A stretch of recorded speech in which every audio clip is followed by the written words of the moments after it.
Broadway Media.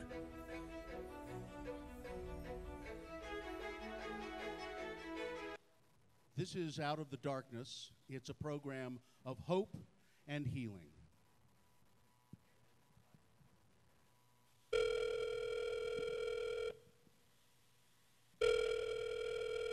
Hello?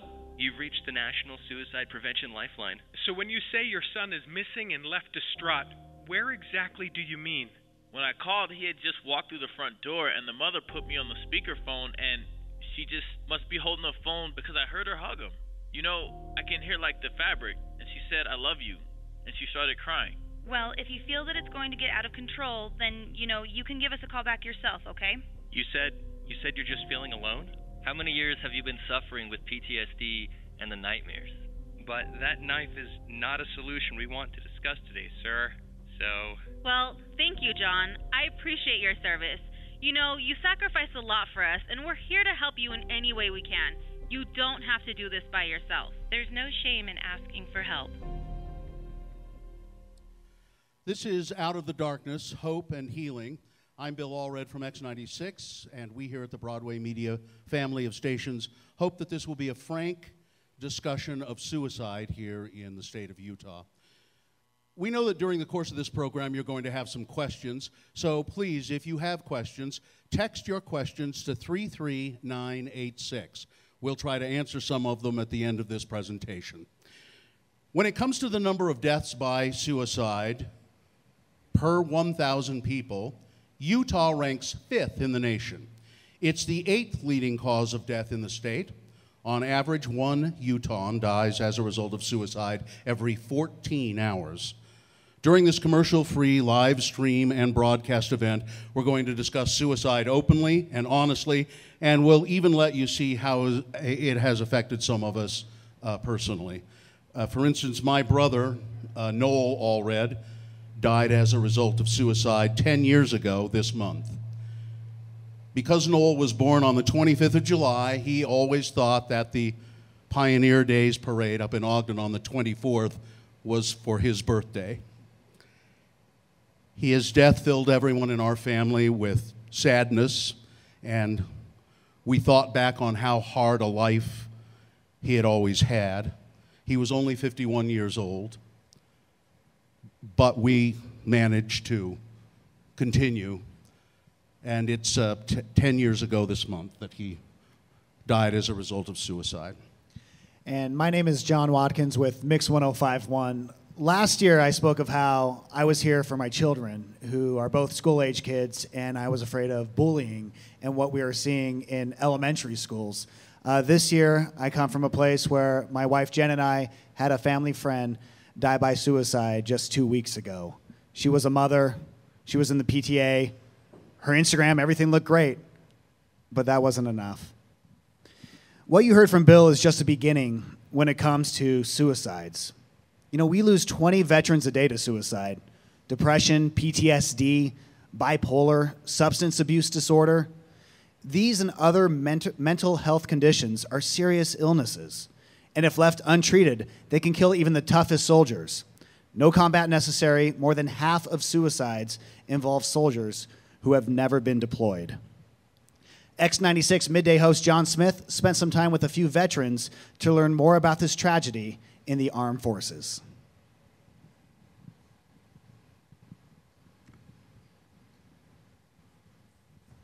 So let's talk. I know, Carl, you've mentioned that you used to the vet center services. You yourself found yourself on the edge, I guess, in crisis. Can we say? I had got a shotgun wedding with my first wife, and so we had a really good relationship because we never saw each other. And this is all building up to just some of those emotions, working with the readjustment, the frustrations. And she had enlisted in the Army while I was in the Army. So I'd had my Marine Corps experience. I went into the reserves, active duty and reserves. Any veteran will tell you it's night and day different. Just two different ways of thinking, mentality. I thought I was like the king of the castle. I mean, I'm a lowly E-Force specialist, but by golly, you can't tell me a damn thing. And so there's a lot of backlash from my command with that, with my behavior.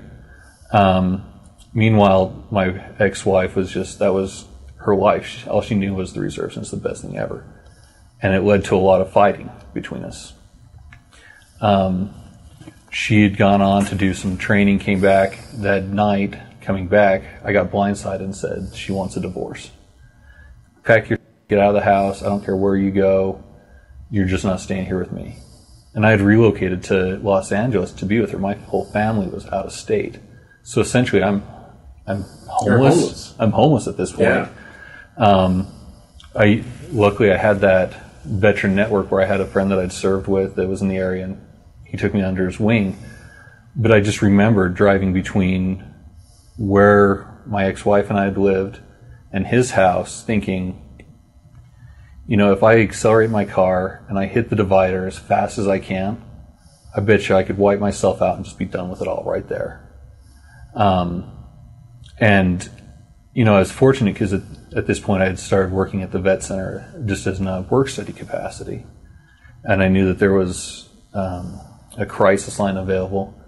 And I go, okay, I at least had the mindset, I go, I'm going to give this a shot. If nothing else, I'm going to give it a shot. And so I'm in my car, not caring, I'm dialing the phone as I'm driving down the 5, and it was that opportunity to talk to somebody and calm me down a little bit. They helped me get access to the VA, to actually talk to somebody in behavioral health, not the chaplain, but a psychologist, somebody who could give me some medications. Going to the chaplain is okay in that mindset, but not. And so I credit that experience, being able to call the call center with being able to access care and be able to take care of myself. The other thing that really helped me out was that family support system. My parents are both children of veterans, but they have no idea in the veteran culture. They know that I serve, they know my 3 little brothers serve, they know their parents serve, but it's a disconnect. So it saved your life. Absolutely. The vet center saved my life. And what a cool opportunity you have now to kind of repay that. Yeah. What kind of help can soldiers get if they're in the service now, but maybe they don't feel comfortable? I hear a lot about how it might affect their promotion, or they're afraid of how their fellow troops might see them. That's obviously an issue, right, that you guys have to combat. Well, absolutely. The stigma with mental health is probably the biggest hurdle to cover. The stigma, first of all, but also embracing the reality that mental illness actually is a thing. And I was just talking with a retired high-ranking NCO yesterday who first told me that he thought PTSD was complete until he himself got it. Yeah. And he's like, oh, this is actually a thing. But for the years and years that he was a high-ranking NCO, sergeant in charge of troops, every time anyone had a mental health issue, he thought it was... Get the sand out and get back to work. Right. So we have to acknowledge that these things are real, they're debilitating, and also you can function on some level with it, and you're not completely incapacitated. So there's a sense of like the walking wounded. So we have to acknowledge that. The second part is the stigma. And this is where people get upset. They think their careers will be on the line, and in some cases they are. There are a lot of times where I would have to educate a command team who would make comments when they would say, I'm going to go see Captain Case. And the commander would say, well, you can say goodbye to your promotable status. And no, you can't do that.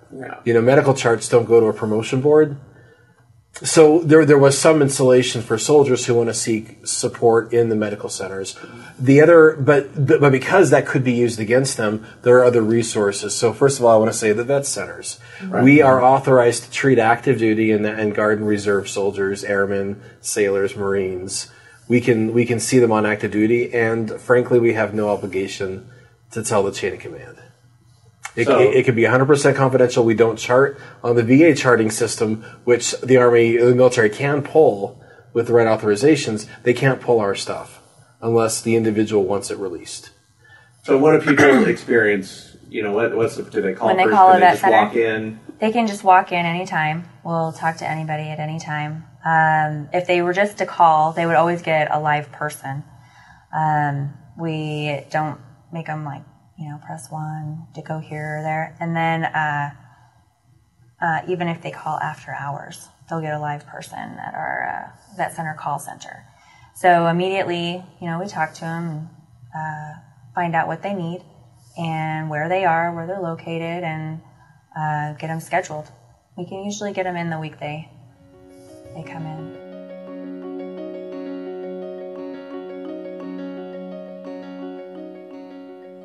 doTERRA thanks Broadway Media for talking about true solutions for those in crisis. We join others throughout Utah who yearn for a day when all feel connected, all believe they are loved, and all understand their purpose. For those who need support, we urge you to reach out through the Safe UT smartphone app or through the Suicide Prevention Hotline. Join our efforts in Orem through following Hope for Orem on Facebook. doTERRA, meaning Gift of the Earth, is focused on spreading health and wellness to every household through the life-enriching power of essential oils, our co-impact sourcing initiative, and through the doTERRA's Healing Hands Foundation. doTERRA is committed to a mission of changing the world one drop, one person, one community at a time. We thank our partners in this mission.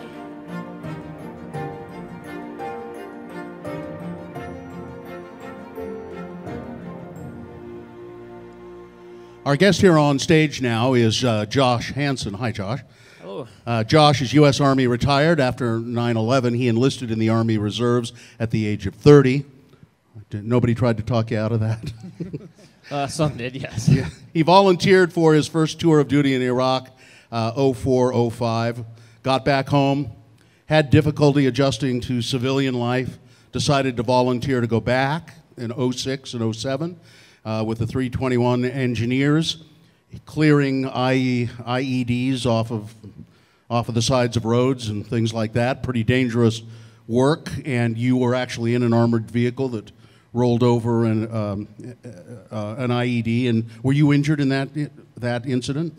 Yeah, I've been either you find the IED, the explosive, or you get hit by them. And unfortunately, I've been hit 8 different times. 8 different times? Yeah, I mean, it's a dangerous job, but it was very rewarding for what we did. Josh lost 6 men in combat, 3 from his company, before coming back home and healing his own healing process, diagnosed with a traumatic brain injury, post-traumatic stress, suffered from neck and back injuries, migraine headaches, all of that sort of thing. And you still suffer from a lot of that, I would assume?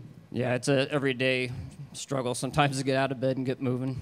So you officially retired from the Army in 2010, got the Bronze Star Medal, been married to his wife Melissa for 24 years, and after years of being foster parents, they adopted 3 kids. Their oldest daughter is now in the Army. Yes. And, all right. And you know 4 men who died as a result of suicide, veterans who died as a result of suicide back here in the States. Is that right? Yes, sir. So you started a charity or an organization to try to help, and tell us about that. Yeah, I started Continue Mission, which in the military, Charlie Mike, Continue Mission. When I'd find the explosives, remove them off the road, make sure the pathway was cleared, I'd say Charlie Mike. We continue mission to finish the mission. Okay, you're clear. Okay, right. Gotcha. Charlie Mike. Yeah, so the program, I wanted something to mean something to the military, so Continue Mission now is Continue Mission in Life and Healing now that we're here at home. And now you suffered physical injuries and also then psychological injuries, but there's some guys who just have psychological injuries. You wouldn't even know anything at all was wrong, right? Exactly. I mean, people look at me and they don't see my injuries from war. You know, I have the invisible wounds that happen when you're in the military, and the invisible wounds that we suffer through, people don't see us suffering. You know, and we try to hold that stuff in when we need to get the professional help, and that's kind of what Continue Mission is doing, is getting veterans out of the house and moving again and back together as a family, military family again as well. Go ahead. Josh, do you mind telling us, when you do come back here to the States and you say there's a hard time adapting back here, what exactly is the difficult part about that, from being in war to coming back here?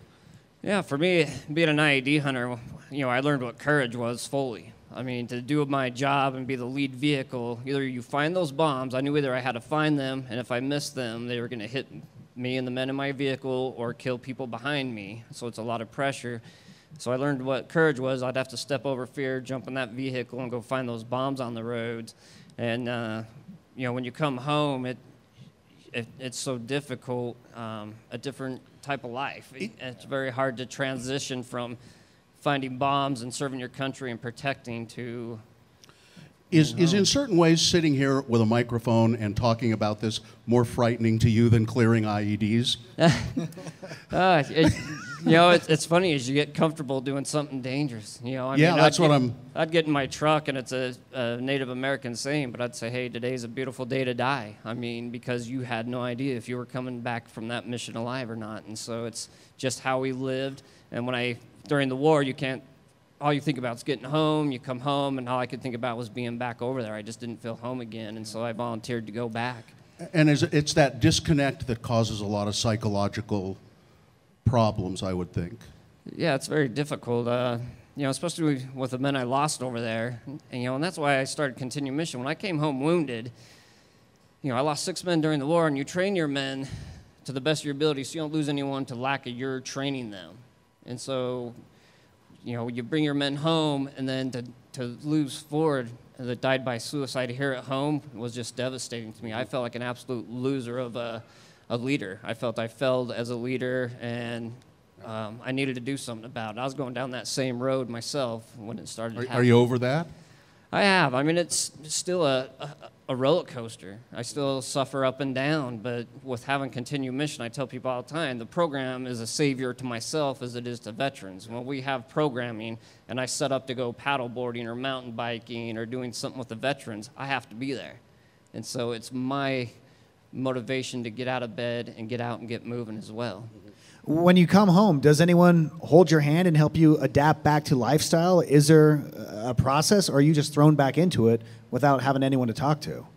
That's what's really difficult. You know, the military is really working hard on that, and so is the VA. The VA here in Salt Lake's doing a great job. Gotten a lot better at it over the years, I understand. Yes. Yeah, my dad's a Vietnam vet, and I know what he went through when he came home from war, and I know how the system worked for him.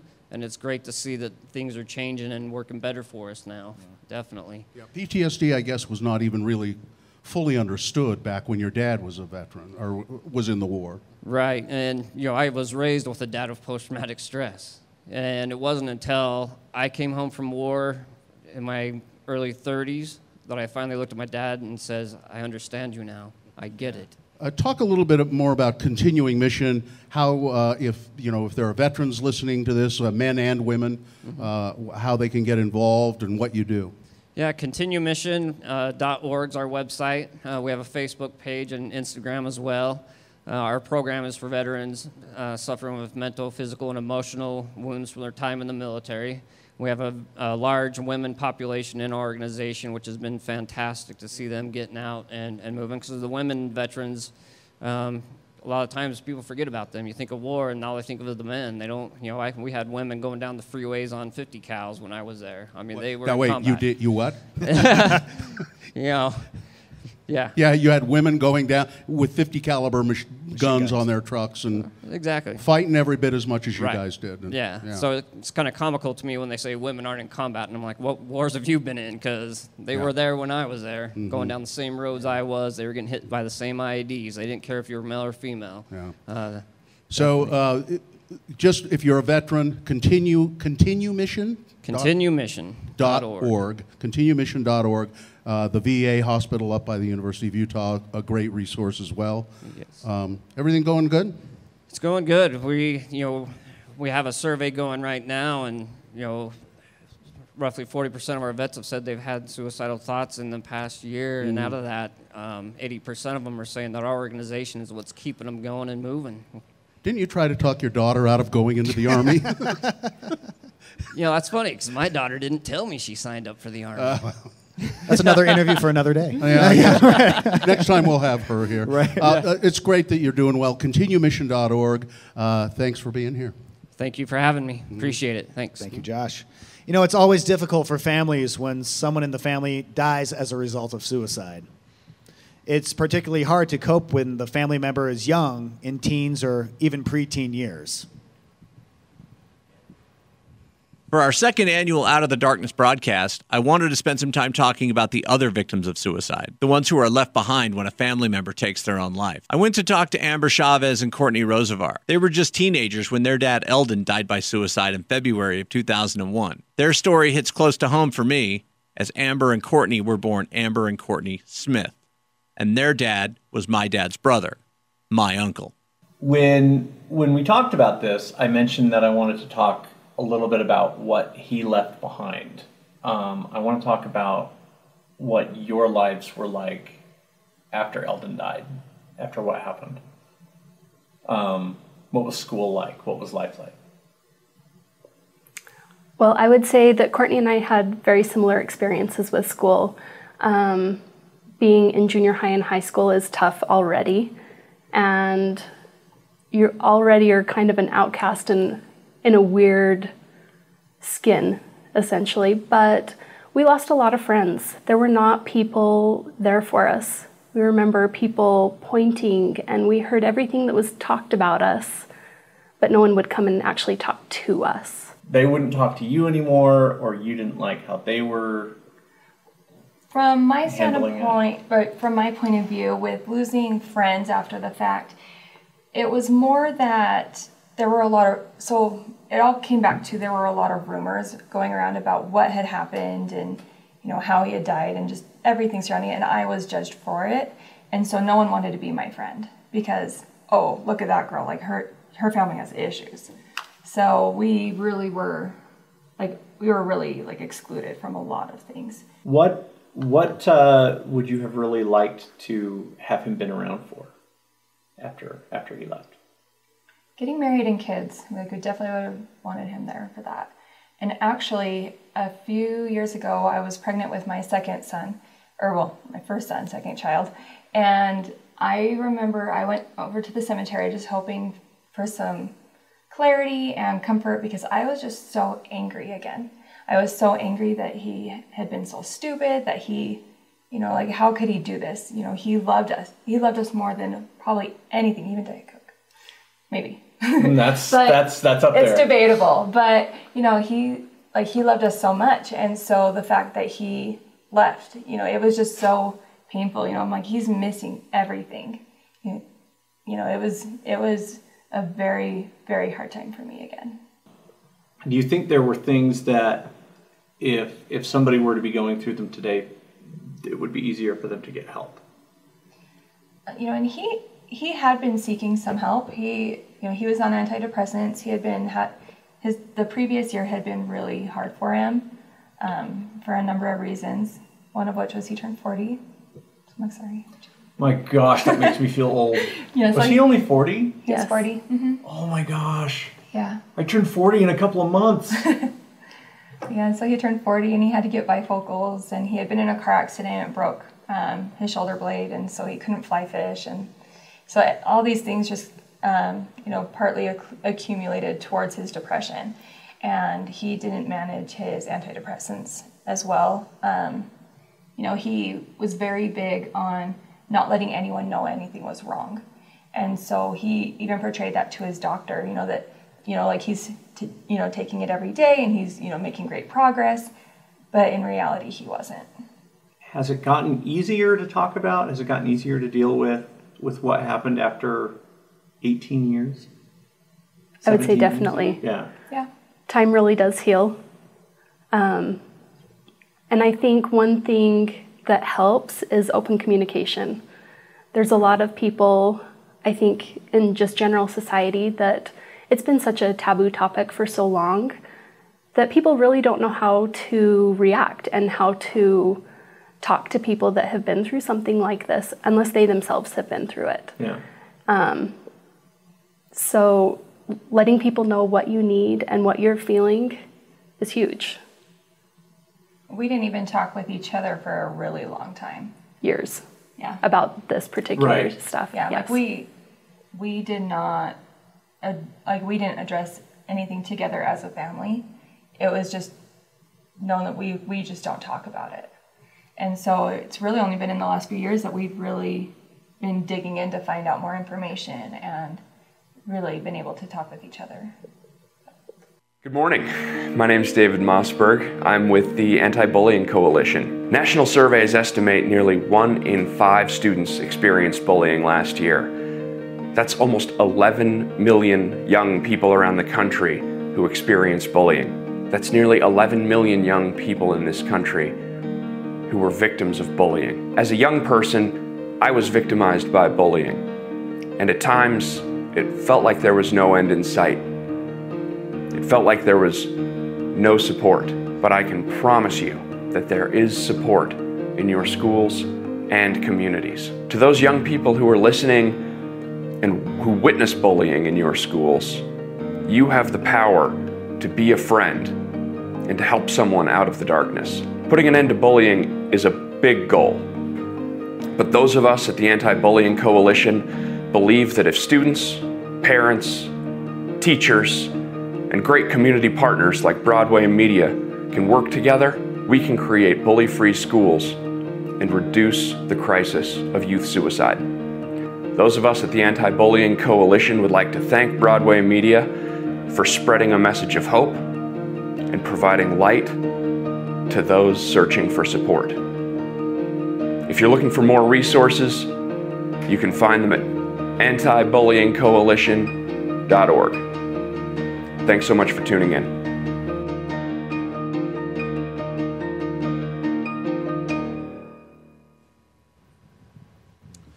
Youth suicide rates and suicide rates among young people in the LGBTQ community have been devastating families and friends here in Utah.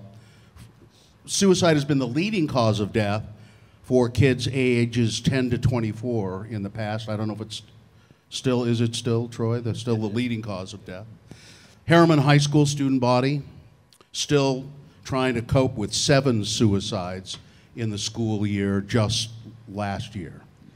Bill referenced Troy. Here to talk about youth suicide rates and the high numbers in the LGBTQ community is Troy Williams. Troy has over a decade experience as a community organizer for the LGBTQ community. In 2004, he became the Community Affairs Director of 90.9 FM KRCL and the executive producer and co-host of Radioactive. He became the executive director of Equality Utah in September 2014 and helped pass the state's first LGBTQ inclusive non-discrimination law in 2015. Lance Lowry is also on the panel. Lance serves as the executive director of the Love Loud Foundation. By the way, if we get any of this stuff wrong, just feel free to correct us. Yeah. Of the Love Loud Foundation. He's also featured prominently in the great HBO documentary Believer. For his work with Imagine Dragons singer Dan Reynolds and his role as an organizer of the Love Loud Festival. Native to Draper, Utah, alumnus of Southern Utah University, Lance is engaged in now the national dialogue of suicide prevention, also deeply and personally connected to the epidemic of suicide here in Utah. Also up on the couch, Stacy Worthen, who loves every minute of being a high school counselor. Is that true? Do. Really? Yes, I love teenagers. They are so great. They're so fun. When teaching middle school in St. George, Utah, her principal asked if she wanted to become a counselor. At first she said no, but a year later she was working on her master's degree in school counseling. She's been a counselor for 10 years. She was nominated as the 2017-2018 Life Changer of the Year and also received the Jordan School District 2018 Outstanding Educator of the Year. She now serves as the USCA Executive Board as the high school vice president-elect and works in Jordan School District as a secondary counselor specialist. Tori Yates been involved with the mental health field for nearly 20 years. She's worked with children, adolescents, adults, dealing with mental health and substance abuse issues in a variety of settings. Currently the supervisor of the Uni Crisis Line, providing crisis intervention, suicide prevention, information and referrals, also as well as emotional support and assistance to individuals experiencing distress psychologically. Tori's also the mental health coordinator for the Crisis Intervention Team's Metro program, which is a training program where the cops, the police, learn how to interact with individuals with mental health issues, which is a big deal. Currently she is the president of the Utah chapter of the American Foundation of Suicide Prevention. And finally, also joining us is Laura Warburton from the Anti-Bullying Coalition, also the executive director of Live Hannah's Hope, and we're going to learn more about that as well. A lot of great titles, a lot of important people with big names. Hopefully we can figure something out then today as we begin this conversation. And if you don't mind, Stacy, I want to start with you with school. I brought up at the beginning how I have a 4-year-old and a 6-year-old. Mm-hmm. And I often wonder, when do you start having the dialogue about suicide? Like, what is an appropriate time to actually start telling our kids to reach out and to talk? I think you can never start soon enough to talk to your kids about the importance of talking with you and having an open dialogue about how they're feeling emotionally, how they're doing in school, how they're interacting with friends. I think it's important to share how much you love them and you want to hear what it is that they're feeling and how they're doing socially, emotionally, physically, so that when they are going through those difficult times, they know that you're supportive and you're going to advocate for them, and it doesn't matter what difficulty they're experiencing, they're going to have a safe place to share those feelings and emotions. Tori, let me ask you to add on to that a little bit. We hear a lot from parents and family members and friends when someone dies as a result of suicide. Mm-hmm. I had no idea. I saw no signs. I saw nothing. I didn't see or hear anything and all of a sudden this person is gone. Are those people lying to themselves? No, not necessarily. But are there always signs? There's not always signs. Often there are. But sometimes we have people who don't open up, don't share, don't feel like they have anybody that they can turn to. And those are the people that often we kind of look back and go, I didn't see anything at all. And that creates a lot of guilt usually for families and friends that are left behind, which is a lot of what we deal with on that side of things. But the best thing you can do is, start those foundations when your children are young and make sure that they do feel like they have somebody to go to. Even if it's not you as the parent, they have somebody that they feel like they can turn to, whether it's a school counselor, a trusted teacher, somebody in their lives that they feel like they have that connection with. Go ahead. Both Stacy and Tori mentioned communication. Troy, I turn to you with your organization. I assume it's the same thing, being able to communicate with your children as they come out. Yeah, so when you're an LGBT kid, the fear of coming out is that you will lose the people most important to you, that your parents will reject you, that your siblings will, that you'll be exiled from your faith community, that you, from school, your job, maybe you'll be outed at work and you'll lose your job. All of these fears start to come up, and they might not be rational. They most likely are not. But that fear is so overwhelming. Lance, Love Loud started, I guess, Dan Reynolds, Imagine Dragons singer. What was the catalyst for him to do you know what the catalyst was for him to get involved in this? Yeah, Dan realized he had a very unique platform, and he was in a very unique place to be able to use his voice to do good. Imagine Dragons extremely popular, but also Utah. A lot of youth suicide in Utah, and they're from Utah. Yeah, I mean, some of the first time Imagine Dragons was played on the radio was on some Broadway media stations. It was X96. Yeah, let's be real. Okay, there we go. X96. Yeah. Dan realized he was in a place that he could actually maybe make a dent in this and try to make a positive difference. And he did a lot of listening and research and hearing stories from parents and from youth. And in doing that, some interesting data he came upon from the Trevor Project was that when an LGBTQ person has a supportive adult in their life, the likelihood of them attempting suicide goes down by 30%. So going along with this dialogue we're talking about, it's important for all of us as parents or educators or friends to make sure that they know that they have us. And I think that kind of comes on our responsibility to open our mouths and make it clear that everyone around us, they can rely upon us. Anybody can address this. We talk about the people who are at risk for dying by suicide. And we talk about bullying, but we never humanize the bulliers. And what I'm trying to get at here is, how do we get people to admit that they are bullying and that it's the wrong thing to do? Get them to identify that they are being bullies. Is this making any sense at all? Troy's looking at me like, where are you going here, Bill? I'm sure Stacy's ran into that as a counselor. Sure, we run into that on a daily basis. You deal with kids who are bullies. Mm-hmm. Yeah. So the important thing to remember is that, and Gail Threet says this all the time, it's important to understand and get to know people so that you can understand their story. Everyone has a story, and it's hard to hate somebody whose story you know. And so, you know, if you can get a kid in front of you who is bullying and talk to them about their story and why is it that they're bullying, because obviously there's some bigger issues going on for them as well. But then also let them know the story of the person that they're bullying. You make a bigger impact. Now, we have no control over, I mean, we can influence and we can advocate and support, but kids do stupid things sometimes, as we did when we were kids.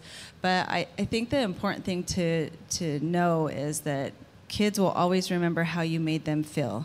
Every interaction that you have with a child, a teenager, they're going to remember how you made them feel. So if you're interacting with a bully, if you're telling them, no, you can't do this, or you're doing it too, I'm going to suspend you, then you're not really going to make an impact. But if you say, look, I'm going to do this with you, we're going to walk you through how to not bully. We're going to walk you through how you're making that other person feel. But I'm going to be by your side, walking with you to make a change so that you no longer behave this way and hurt other people.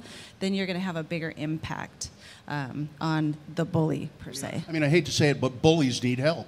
They need help because there's something wrong there. Well, and Laura, you're part of the Anti-Bullying Coalition, so I feel like in the last few years, our dialogue has gotten to be about bullies, social media bullies, bullies at school, bullies at home.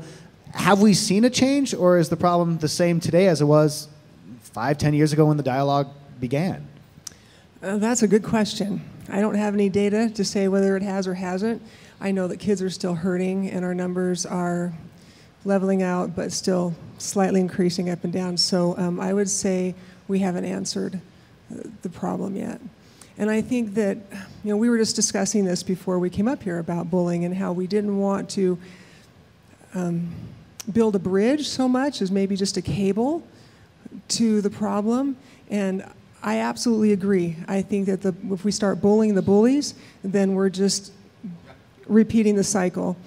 And so in 2014 at the legislature, we passed a bill called the Parental Notification.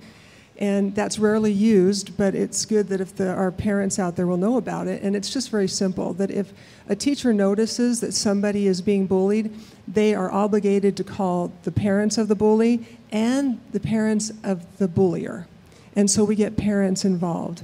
We had some issues with LGBTQ, absolutely, because we did not want to out kids to their parents if they were not ready. And so Marion Edmonds and I worked diligently on that together. And what we came up with was just policy that, you know, education, that those teachers would be sensitive. I'll tell you, but the thing about bullies, like the bullies in my life, they knew I was gay before I did, you know, and they zeroed in right on it. And that was really difficult and terrifying because, you know, the idea of being gay was something that would become a target and I would be attacked, you know, and so it made it to push me deeper into the closet, right? I'm not gay, I'm not gay. And what's so critical is that the stigma about being gay or transgender, you know, it is dropping dramatically, and there's life-saving after-school programs like Gay Straight Alliances that when they're in place, you know, bullying drops. And I think it's kind of getting kind of cool to be, you know, gay or transgender, and so the stigma is dropping, which is a cool thing to see in 2018, but we still have a long way to go because kids are afraid of that which is different. you know, and so they start to bully you if you look different, if you act different, you know. And so we gotta let these kids know that if you're different, you're actually cool. And kids who are different have something awesome and unique to contribute to the world. So if you're listening right now and you feel like you're an outsider and you're awkward, I mean, that's awesome. You're the ones that's going to change the world. You know, what you're saying about that is fascinating to me, because when you said that, I thought, oh, Troy, don't say that, because if you say being gay is cool, there are going to be a lot of people out there say, you see, it's an agenda. That's not what Troy means. Because I have in my past often thought, God, I wish I could be gay. You know, but damn it, I'm just not. You know, we'll take you, Bill. We will totally take you. But you know what I mean? Yes. It's like I know I have grown up with. I grew up with a kid. I didn't know he was gay, and I don't think he knew he was gay either. And even from being like little kids, if I showed you class pictures of all the kids standing in a row, and I'd say, which one of these kids is gay, you would point to my friend. You could just tell. And I always just adored him. And when I would realize, oh, wait, he's gay, I thought, God, I wish I could be like that. He's so artistic. He's so great. You know, but I'm not. And he said, it's You okay, have other Bill. special qualities, I do. though, I have. Bill, so we love you. We're not going to judge you for being straight. Thank you. I appreciate that. Laura. I love this. Now, I have one other concept that I was thinking about that I'd like to bring up. And what I've noticed is that I don't like us to see as a society saying, if you will do this, I will be okay. If you will accept me, I will be okay. And I really want parents to embrace and children to embrace that it matters what I think about me, right? And I don't need you to like me to be okay. I would like you to be nice. I would like for us to be friends, but if we can't, that's okay. I'm still going to be okay. It's something that we as straight people could take to heart, certainly. I want you to like me because of me. Just Laura, since you have the microphone, will you tell us about Live Hannah's Hope? You are the executive director of this group. Yes. In 2014, my sweet daughter, Hannah, at 16, died from suicide. And she was a wonderful girl. And when that happened, obviously, I wanted to do something. And I wanted to learn from her death. I wanted to honor her and learn from her. I wasn't going to allow her life to be wasted. So what I noticed right away with Hannah was that she didn't tell her friends. She was student body officer, straight A student. I'm an alcoholic and have spent years in AA. I know how to talk to my kids. I thought I had done all that right. The fact is when they have a broken mind, they don't think the way we do. They don't think logically. And so she was shamed of what she was going through. She had several concussions that had changed her brain, straight A student, dropped out of that. I mean, she couldn't even remember her friends' names most of the time. That's how bad her brain was, and she couldn't handle it. So she left. She chose to leave. And so from that, I decided that I would talk about things. I realized that I had taught her how to help other people and not herself. So I decided that I would help myself by being honest. And what I found was that people were very open. They want to talk about it. We want to talk about it. So hashtag let's talk about it. Here we are. So I created Live Hannah's Hope, and we do all kinds of things. We talk about all of these issues, and we try to be frank about them, and I think we are when we do discussions like this. Love Loud has been very right out there. They've been loud about love. And talk just a little bit about the foundation and what you do besides, you don't just have a concert. Yeah, so the mission of Love Loud is to ignite conversation about what it means to love, understand, accept, and support our LGBTQ family and friends. Because where we found there was a need was in the dialogue, kind of like what's happening right now, that there wasn't enough of this going on.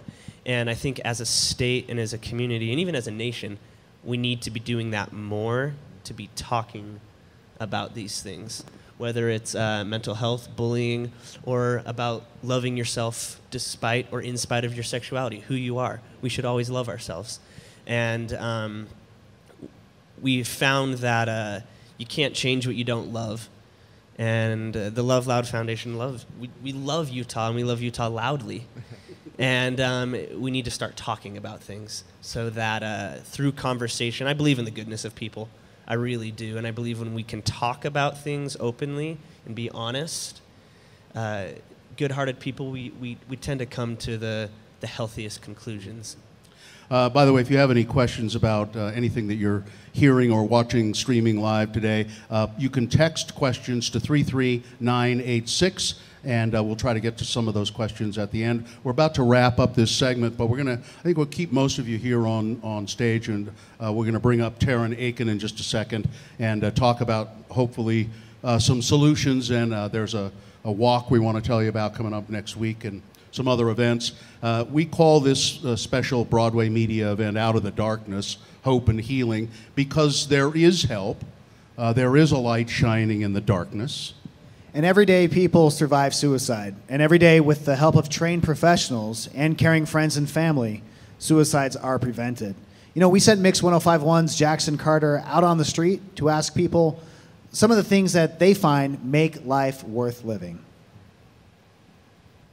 Hey, it's Jackson on the streets, and I am pounding the pavement today to ask people in Salt Lake just what's so good about life. Let's do it! Excuse me, miss, what's so great about life? Oh, family, friends.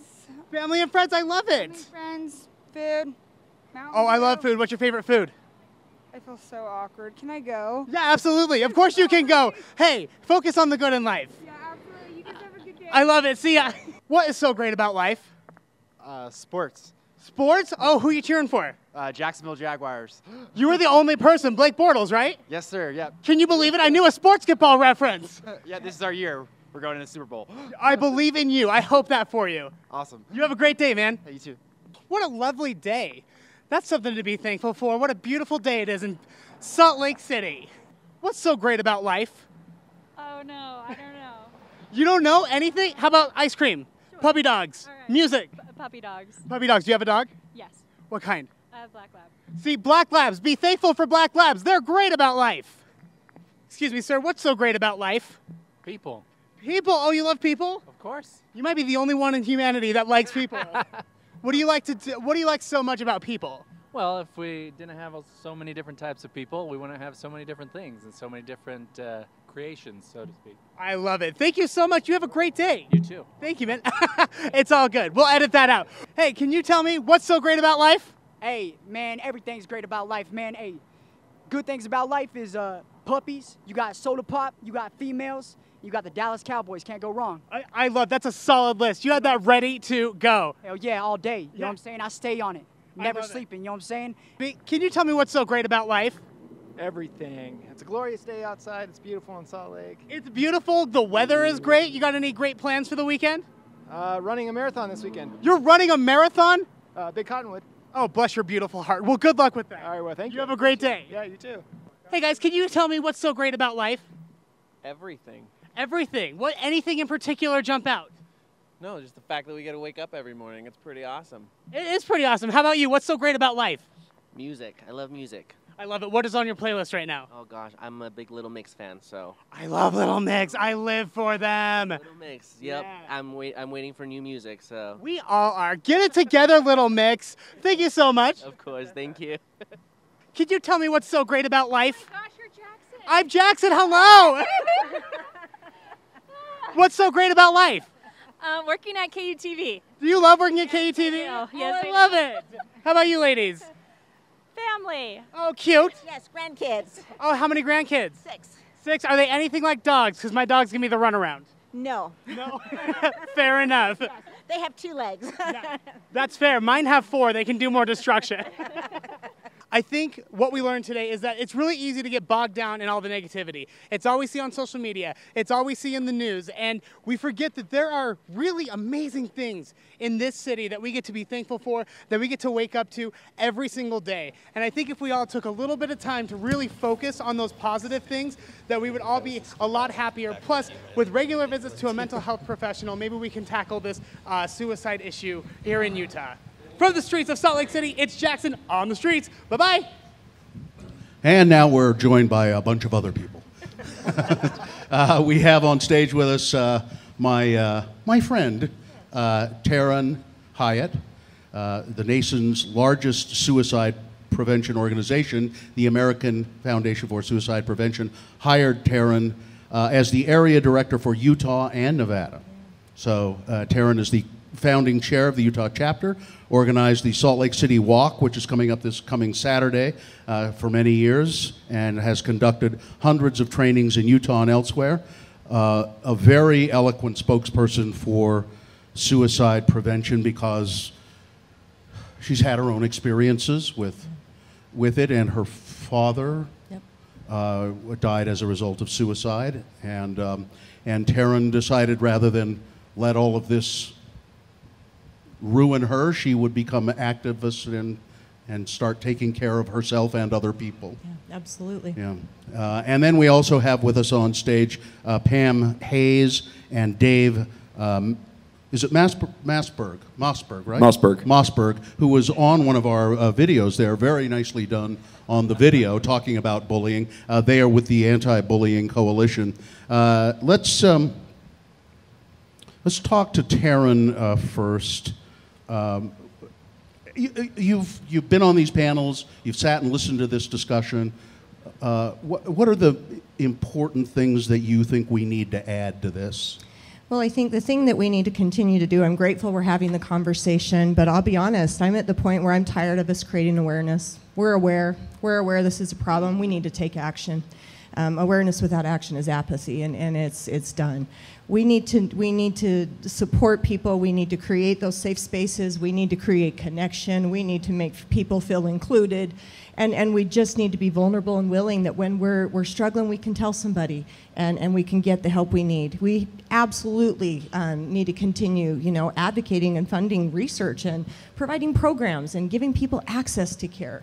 The mental health system, I always say, it isn't broken, it was never fixed. And we need to invest in creating a system that makes it okay for people to get the help and support that they need and that everybody has access to it. Taryn, when you're saying that, I was thinking back to with Bill opening it up, saying 7 students at Harriman High last year died by suicide. What have we done? We're talking about it, but then you hear a stat like that. Yeah. And again, the things that we have to remember, that we have to talk about suicide, but it's important how we talk about it. We have to talk about it in a safe way. We have to provide support and resources. We have to let people know that it's okay to say that that's where they're at. But again, as a society, we haven't made that system even work. For a lot of people to admit suicidality, there's been consequences. They have been, treated horribly in an emergency room or other situations. Our system is not set up to help people get the best care they deserve, and we need to have better suicide-safe care. So we are making progress. We have a long way to go. And unfortunately, Harriman was just a horrible reminder that, again, we have to provide support and resources and make sure that everyone knows that your life matters. And please, please, please, please, please, please, in that moment that you think you can't do it one more damn minute, you got to stay so we can help you, and you don't have to do it by yourself. I think if anything, and I know you want, if anything that Harriman High School would point out, and it's something that professionals have said for years, is this is a public health crisis. It's a public health epidemic. And we need to devote the kind of resources to it that we would in battling HIV or battling cancer or other public health issues. This is a public health epidemic. Absolutely. So, and I'd like to speak to the Harriman issue. Harriman High School is an organization that is really trying to be proactive to deal with working with their students. They are hiring an LCSW so that they actually have someone who can support the school counselors. They have 9 school counselors, so their student to counselor ratio is as low as they can get it based on funding. And so they really are trying to be proactive. But what we need to understand is this is not a school issue. It's not the school's fault. It's not something in the water in Harriman. It's a community issue. And Jordan School District really is being proactive in how can we get the resources of the community and the parents to come in and to help everyone so that we can not only have the conversations, but let students know if you're hurting in this moment, you have advocates. Yep. You have so many people in that building who love you and then who can get you the help. You know, if the school counselor cannot help you in the way that you need, then we have resources. We have a school psychologist. We have an LCSW. We can get you to the people who can help you. But there are people who love you and support you. We just need to make them in that moment know, go get an adult in the building. What about that? Now, the Anti-Bullying Coalition, I think, is involved in this. And what about the resource of the Safe Utah app? I see. I'll take that microphone back now. This is Tori. Yes. Yeah. So the Safe UT app goes through the University of Utah. It's confidential. Students can reach out to us 24/7. They talk to a licensed clinician, and they can talk about anything that's going on at that point, whether it's mental health issues, suicide, LGBTQ issues, anything that's stressing them out at that moment, whether it's 2 o'clock in the morning or 2 o'clock in the afternoon. We're there. Mm-hmm. And it's if you see bullying, you can do it, report it anonymously. If you are having issue, if you are gay and don't want to come out, but you need to talk to somebody about it, you can do it there. Yeah, it's 2 anonymously. functions. Yeah. Yep. So you can chat with a licensed clinician, or you can send in a tip to your school if you see something that is concerning. So just download it. Download it. Safe UT. Safe UT. Yep. Is it? And then yes, you want to. I wanted to say that I'm a mom. I don't have a degree. I'm not a professional. I'm a mom. Oh, it's great. It's great. And here's what, we're talking about the things that other people can do in funding and stuff, but I got training through ASFP, and I've started 2 support groups for survivors. I think support groups after losing to suicide is probably the first line of defense in prevention. There's all kinds of things that I've done as just a mom, and that we can do that. You can go get QPR training or Talk Save Lives training and go out and train people and to notice and not just notice, but then to take action. So we can all do it. It's a part of what we can all do. We don't have a lot of time left here. Yes, Mr. Mossberg. Yeah, just to add on to that, I think the statistics behind the youth who die by suicide are staggering. Over the last 12 months, 30% of students report feeling sad or hopeless every day for more than 2 weeks. That's nearing a clinical depression diagnosis, and that's 30%. And so these kids have parents, and the parents need to be really on the lookout for these behavioral changes in the kids, because so many, to the public health crisis standpoint, young people are experiencing depression. Yeah, and we focus focus a lot on youth suicide, and that kind of what the last part of the segment was. But really, older people, people who are in retirement age, and they're feeling hopeless and desperate, and they don't. That's another factor of all of this. Let's talk quickly about the walk next Saturday, Taryn, and then I'll see if we can get to a couple of questions really quick. Sure. So our Out of the Darkness walk is happening next Saturday at Liberty Park. Registration begins at 9 a.m. This is our 12th annual walk. We saw over 6,000 people come out last year.